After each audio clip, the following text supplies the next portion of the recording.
Eu tive um episódio recentemente em que falei sobre como chegamos até aqui e listei todas as coisas que os Estados Unidos fizeram mesmo havendo uma pausa que ambos os lados haviam concordado. A pausa deveria durar até 10 de novembro.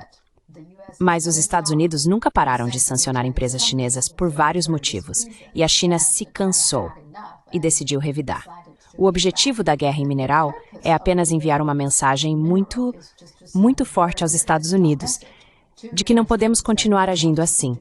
Os Estados Unidos ainda veem a China da mesma forma que veem a si mesmos, como uma potência global e imperial que quer dominar o mundo.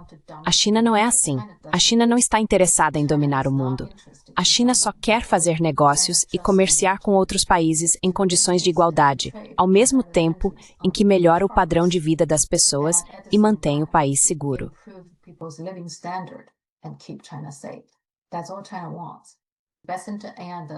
É só isso que a China quer. Besant e o representante de comércio, Greer, realizaram uma coletiva de imprensa. Curiosamente, Lutnick estava ausente, o que provavelmente confirma os rumores de que Trump não está satisfeito com ele.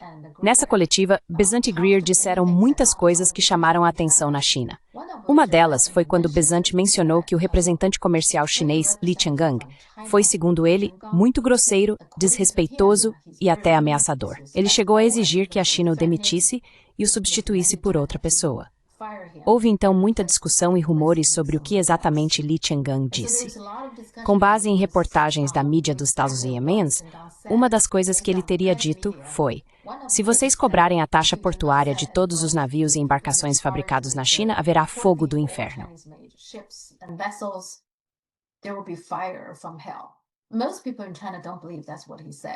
A maioria das pessoas na China não acredita que foi isso que ele disse, e eu também não. Não acho que Li Changgang diria algo assim. Mas a mídia chinesa especulou que pode ter havido uma perda na tradução. Talvez Li Changgang tenha dito outra coisa, uma expressão comum na China, algo como quem brinca com fogo acaba se queimando. É um ditado muito comum em chinês, então é bem possível que tenha sido isso que ele disse. Agora, a mídia chinesa especulou que o significado se perdeu na tradução.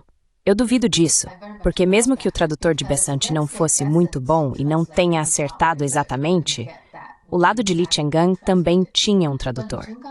Eu realmente duvido que eles traduzissem de uma forma que soasse tão agressiva.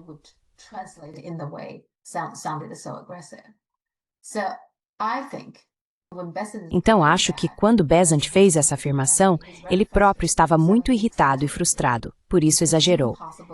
É até possível que ele tenha lembrado as palavras de Li Changgang dessa forma, embora simplesmente não seja plausível que Li Changgang dissesse algo assim. A questão então é, por que essa taxa portuária é tão importante para a China? Se olharmos para a história, de 1651 a 1674, houve inúmeros conflitos entre os Países Baixos e a Grã-Bretanha. Naquela época, os Países Baixos eram uma grande potência naval, e os comerciantes holandeses estavam espalhados por todo o mundo. Em 1651, a Grã-Bretanha aprovou uma lei chamada Ato de Navegação, que basicamente exigia que todos os navios e embarcações que comercializassem entre a Europa e as colônias britânicas utilizassem navios britânicos. Por essa razão, a Holanda e a Grã-Bretanha couberam a guerra.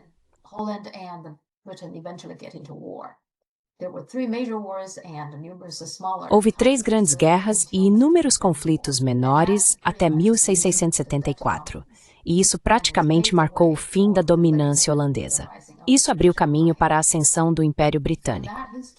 A partir dessa história, é possível ver como os direitos de navegação são importantes. A China é um país comerciante, é o maior parceiro comercial de mais de 140 países ao redor do mundo. Portanto, o comércio é definitivamente importante. Quando se impõe esse tipo de taxa, isso prejudica tanto o comércio chinês quanto a construção naval chinesa. Atualmente, cerca de 70% dos navios do mundo são fabricados na China. Então, essa realmente é uma linha vermelha para a China. E é por isso que o país reagiu com sua ferramenta mais poderosa, os minerais de terras raras.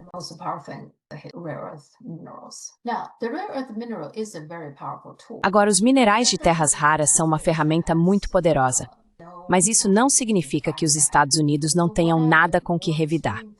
Então, quais seriam as medidas mais extremas que os Estados Unidos poderiam tomar? Espero que não cheguemos a esse ponto, mas é uma possibilidade real que precisamos discutir. Algumas coisas. Assim como com a Rússia, os Estados Unidos poderiam excluir a China do SWIFT, e isso certamente prejudicaria a China. Mas neste momento, mais da metade do comércio chinês já é feito em RMB. Portanto, no curto prazo, isso causaria algum caos, mas não afetaria muito o comércio chinês. Lembre-se, o dólar é um meio. Por si só, ele não significa nada. É apenas um meio para bens.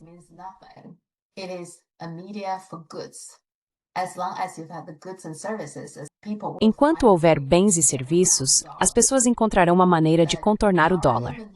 A história humana existe há milhares de anos.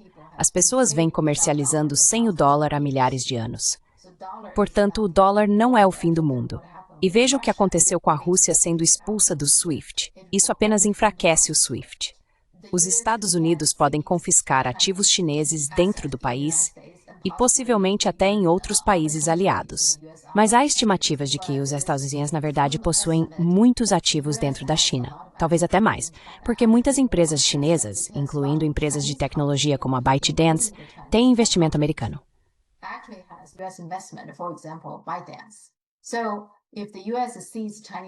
Então, se os Estados Unidos confiscarem ativos chineses em território americano, a China poderia fazer o mesmo, e isso possivelmente prejudicaria mais os Estados Unidos. Outra coisa que os Estados Unidos poderiam fazer seria se recusar a pagar sua dívida. A China atualmente detém cerca de 700 bilhões de dólares em dívida americana. Isso é muito pouco em comparação com o total da dívida dos Estados Unidos, que é de 37 trilhões de dólares.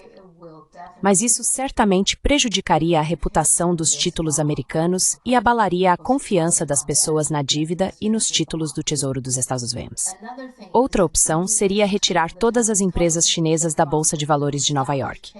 Isso causaria pouco prejuízo à China. Algumas empresas poderiam ter dificuldade em captar recursos, mas os bancos chineses poderiam ajudar com isso. No geral, isso não afetaria muito a China.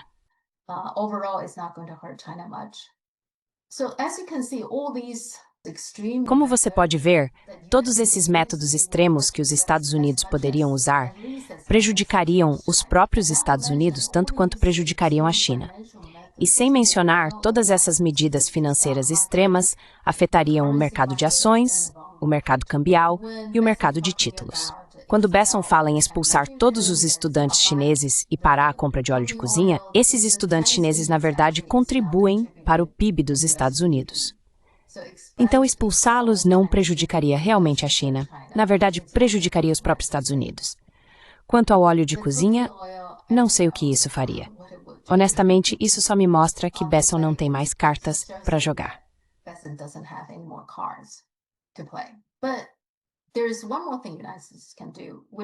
Mas há mais uma coisa que os Estados Unidos poderiam fazer, que é se desvincular totalmente da China junto com seus aliados e também bloquear rotas marítimas importantes.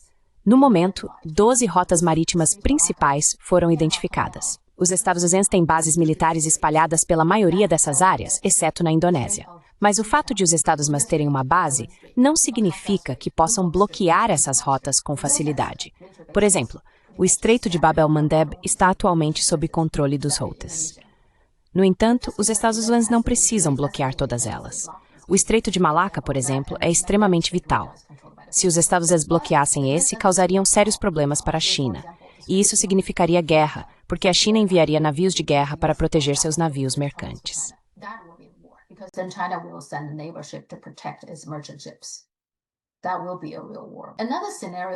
Isso seria uma guerra de verdade.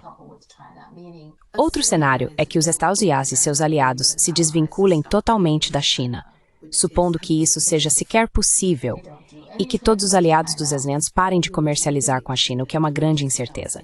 Se eles não fizerem nenhum comércio com a China, isso criaria imediatamente um caos total na cadeia global de suprimentos. Se isso também prejudicaria a China. Nesse caso, a China cortaria o fornecimento de terras raras para o mundo ocidental, o que significaria que eles não receberiam nada da China.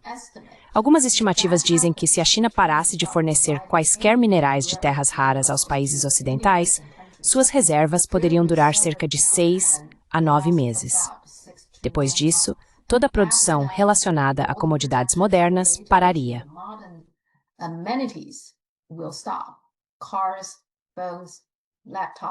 Carros, telefones, laptops, eletrônicos, TVs, qualquer coisa. Todas essas coisas deixariam de ser fabricadas nos países ocidentais. No melhor cenário possível, em 5 anos, os países ocidentais começariam a produzir seus próprios minerais de terras raras ou encontrariam alternativas. Esse é o melhor cenário. Agora, durante esses 5 anos, a China quase certamente trabalharia com o Sul global, com países do Sudeste Asiático, da África e da América do Sul, para ajudá-los a se desenvolver e ultrapassar os países ocidentais. Então, 5 anos depois, e novamente esse é o melhor cenário, o mundo seria um lugar muito, muito diferente. Espero que o presidente Trump entenda isso.